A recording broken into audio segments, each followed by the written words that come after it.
The next step in the COVID saga has finally been unveiled, as what we see is that a CIA whistleblower has come out effectively telling on the agency, stating that they paid off 6 of their analysts with large sums of financial incentive to lie about the origins of COVID-19, stating that it did not come from the lab in Wuhan, that it came from zoonotic origin. Isn't that fascinating? Is anyone surprised? Realistically, is anyone surprised whatsoever that the intelligence agencies would lie to the people of the world? No, of course not. If anyone wants to understand the history of the CIA and the nature of their bottom up and top down regime changes and coups that they've implemented overthrowing different governments across the world, go ahead and scroll back all the way to my first video where I talked about this, going all the way back to 1954 with what we did in Iran. Okay, let's go ahead and jump into this. The COVID narrative evolves ever slowly, but once we get these new pieces of information, it always seems to pick up speed once again, and it comes right back into relevant information, because I truly believe that they're going to be ramping up the COVID narrative once more once we see that the election comes full steam. Let's go ahead and jump into this. From Mario Nafal on Twitter, breaking: CIA confirms COVID leaked from Wuhan lab, exposes CIA bribe. A CIA whistleblower told Congress that the agency offered officials on the team investigating COVID-19 origins significant monetary incentive to change their positions from COVID originated out of a leak to the Wuhan lab to unable to determine the origins. Unable to determine the origins is what led us to the understanding of zoonotic origin, which is where Dr. Fauci came in saying that it came from a bat coronavirus. Here's what they said.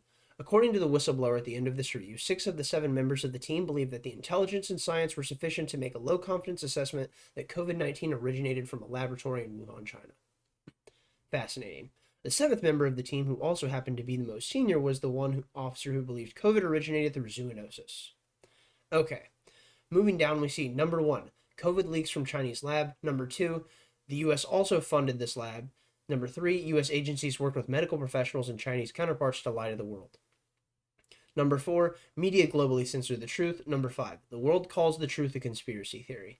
And what it seems to be is throughout COVID, the conspiracy theorists, well, they appear to have had a better track record than the virologists like Dr. Fauci.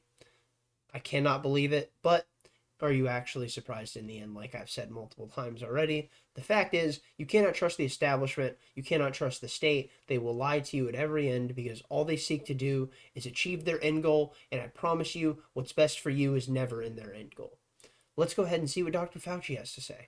Group of highly qualified evolutionary virologists looked at the sequences there and the sequences in bats as they evolve, and the mutations that it took to get to the point where it is now is totally consistent with a jump of a species from an animal to a human. So, I mean, the paper will be available. I don't have the authors right now, but we can make that available too. Oh, that paper will be available to you very soon. Is it the paper of, the 7 people that were sitting there and 6 of them were paid off to say that it came from zoonotic origin? Is it that paper, just by chance? All right, let's go ahead and move on. Let's get to these articles. From the Daily Mail, CIA whistleblower claims agency bribed their own analysts to say COVID did not come from Wuhan. Bombshell Republican report exposes alleged virus origins cover-up. 6 of 7 members of CIA COVID discovery team were given significant monetary incentive to change their positions, according to a whistleblower. The CIA ultimately refused to make a formal assessment on COVID's origins, even with low confidence. So the CIA didn't want to tell anyone anything. They didn't want to make any final decisions, even with the slightest bit of confidence, because what they wanted to do was keep people in the fog of war.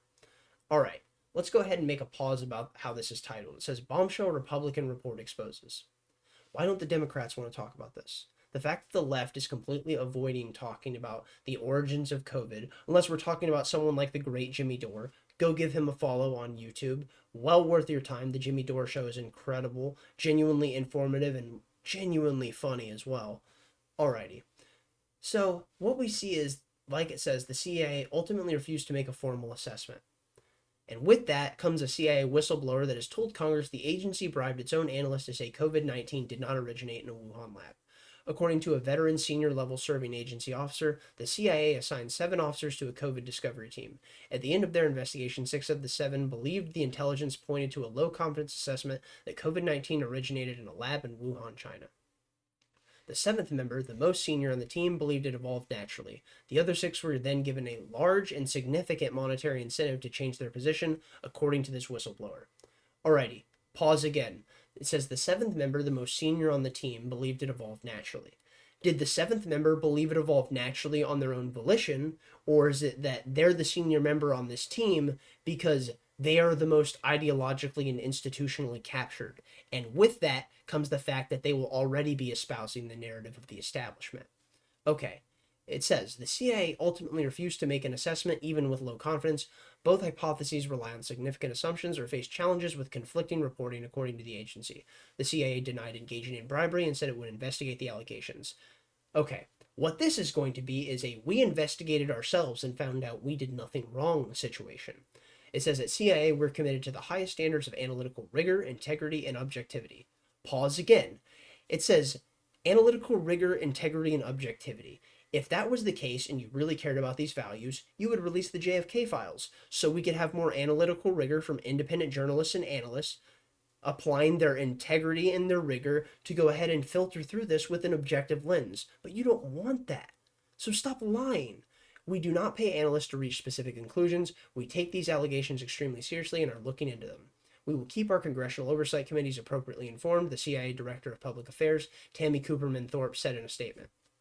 Republican Congressman Mike Turner and Brad Wenstrup, both from Ohio, who lead the Intelligence and COVID committees respectively, wrote a letter to the CIA Director William Burns on Tuesday demanding all documents on the matter. The lawmakers set a September 26 deadline for the CIA to turn over all records involving the COVID discovery team and all communications with the FBI, the State Department, Health and Human Services, and the Energy Department about the matter. They threatened to slap the agencies with subpoenas if they do not comply. Oh no, Republicans just once again, Republicans, this is exactly why they lose. We're going to threaten you with a subpoena. That's it. That is the max extent of what they will do. Look at everything that is going on with Joe and Hunter Biden right now, and the Republicans are doing effectively nothing because they do not know how to wield power. And because of the fact that they don't understand that they don't know how to wield power, they also lack the understanding that what they need to do would be reduce the size and scope and scale of government so that power isn't affecting them. All they do is talk about the fact of wanting to reduce the scope of government, but they never actually do it. It's just like the fact that Republicans used to talk about stopping big spending, and now they don't even talk about it because they're just as big government as the Democrats. They act like they're not, but in the end, they are. Okay. The Department of Energy, which oversees biological research labs in the U.S., concluded with low confidence in February of this year that the virus most likely came from a lab in Wuhan. The FBI concluded the same with moderate confidence. 5 other intelligence bodies concluded that the natural transmission, the theory that the virus jumped from an animal to a human host, is more likely. And this is from 2020. I want to make that clear. U.S. officials have remained frustrated with China's stonewalling of their own efforts to get to the bottom of the virus's origins. Now, they may never make a definitive conclusion of where it all started. Authorities in China destroyed some virus samples and used up others in research, U.S. officials say. Really? My gosh. The Office of the Director of National Intelligence released a declassified report in June that laid out the inconclusive findings. All agencies continue to assess both the natural and laboratory-associated origin remain plausible and hypothesize to explain the first human infection, the report said. As of this month, around 7 million people have died since the virus tore across the globe beginning in 2020. Okay, and it was referencing what was happening earlier because it started in 2020. So it's saying 7 million people have died from COVID, and what comes down to is that the CIA lied about it. 7 million people died and the CIA lied. Huh. Isn't that just unbelievable? No, no, it's not. Because this is exactly the problem with the intelligence apparatchiks. They are nothing more than people who will bend the American people over backwards and fuck them over endlessly. That's where I'm going to leave it. Thank you for watching. Give this a thumbs up if you liked it, a thumbs down if you didn't. Tell me where I was wrong in the comment section down below. The fact that the establishment keeps getting proven wrong about COVID and the fact that they lied endlessly over and over and over again should be nothing more than a massive white pill for so many people who believe that it's hopeless and it's over. Do not give up hope. The good people will win in the end. Stay lovely, stay great. Peace out.